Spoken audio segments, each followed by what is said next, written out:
Knicks fans, this wasn't just another loss last night against the Kings, because when a head coach publicly calls out his own All-NBA center by name, that's not random. That's not frustration, that's a message. Last night in Sacramento, Mike Brown did not sugarcoat it. He called out Karl-Anthony Towns for one lazy play and then admitted that it summed up the entire night. And honestly, that one sequence tells you everything about what's going on with the Knicks right now. And let's talk about the play. Late second quarter, Cat drives, gets stripped, and then falls to the floor.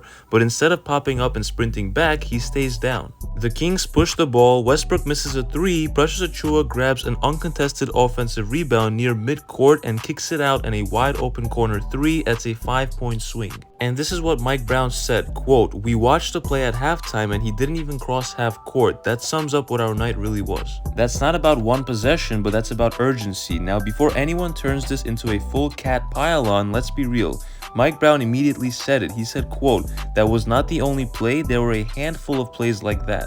Josh Hart did not mince words either. He said, quote, "Our defense was embarrassing. Our effort was embarrassing." The Knicks gave up 38 free throws. They shot 20% from 3. They looked disorganized, slow, and mentally checked out. This was not a talent issue, this was a focus issue. Here is why the spotlight lands on Karl-Anthony Towns though, because when Jalen Brunson went down early with that ankle injury, this was supposed to be Cat's night to step up. He's a franchise scorer, he's a max contract player, and a veteran leader. Instead, he drops 13 points, 5 for 14 shooting, 1 3-point attempt which he missed, and no defensive urgency. When your star point guard goes out, someone has to raise the temperature. You cannot just give up after that, and Cat did not do that, and that's why Mike Brown made it public. Now here comes the internet solution. Get Giannis and get Cat out of here. That sounds great on Twitter, but makes zero sense in reality. Ask yourself this honestly, who is trading for this version of Cat? A max contract, defensive questions, inconsistent offense, and a coach publicly calling out his effort. You don't sell low on a max player unless you're rebuilding. The Knicks are not rebuilding, they're contending, which means the answer is not to dump Cat, but the answer is to fix Cat.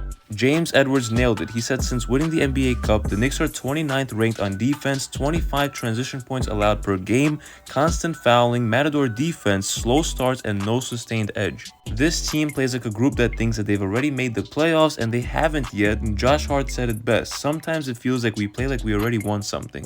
And that is the danger zone, because here's the good news. This is fixable, not with a Giannis trade, not with a panic move, but with accountability, role clarity, defensive commitment, and leadership moments like Mike Brown stepping in.